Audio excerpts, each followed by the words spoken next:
Hello and welcome to my channel. Today I'll be doing a review on the game Counter-Strike Global Offensive, CSGO for short. I'll go over the basics of the game and the good and bad aspects. I'll also end with a conclusion and a score out of 10 for the video game. Without further ado, let's jump right into it. CSGO is a competitive team-based multiplayer shooter developed and published by Valve. It is most famous for its bomb defusal game mode, where players either play as terrorists or counter-terrorists. The terrorist team tries to plant a bomb at a bomb site, while the counter-terrorists attempt to defend. Terrorists win by either eliminating the entire opposing team or allowing the bomb to detonate. Counter-terrorists win if they eliminate the opposing team, defuse the bomb, or if the round timer hits 0 and the bomb isn't planted.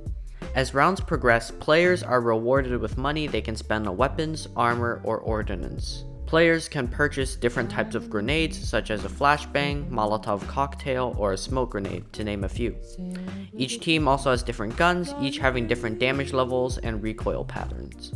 These grenades and weapons can assist in neutralizing enemies or taking a bomb site. There are many other game modes such as deathmatch and hostage rescue, but they all have the same weapons and teams. There are also quote-unquote operations that release every once in a while. If you purchase an operation pass, which is about $15, you can unlock exclusive goodies. There's also Prime status upgrade, which costs $15, but we'll get to that later. Here are some good aspects of the game. I have them grouped in categories that they're loosely related to. Playability. The base game is free to play, and the game is easy to learn. New players can instantly jump into the action as soon as they install the game. The game is not being ignored by its developer, Valve. They occasionally fix some bugs and add some in-app purchases. For a game that came out in 2012, Counter-Strike Global Offensive boasts a huge active player base. In fact, CSGO has an average of 607,928 concurrent players in the game.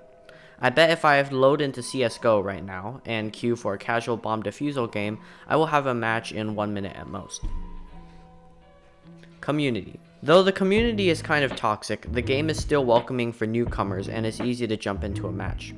There are also community-made game modes and servers you can access through the community server browser. One of the most famous ones is CSGO Surf, which is what the background gameplay playing is.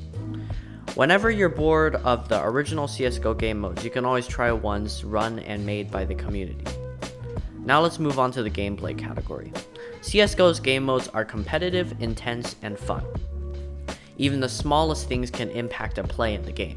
For example, a flashbang blinds a sniper holding an important angle, causing the opposing team to kill the sniper and rush the bomb site. The game relies heavily on teamwork, reflexes, and accuracy. The more people defending a site, the more secure that site is, but the defenses of the other site weakens. The game encourages both playing passive and playing aggressive.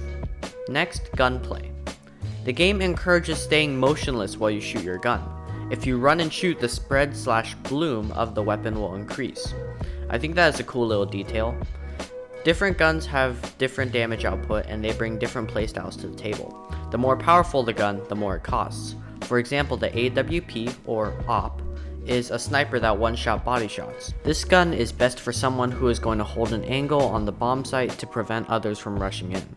Another example is the Negev. The Negev is a machine gun that is fairly inaccurate, but it has a huge magazine.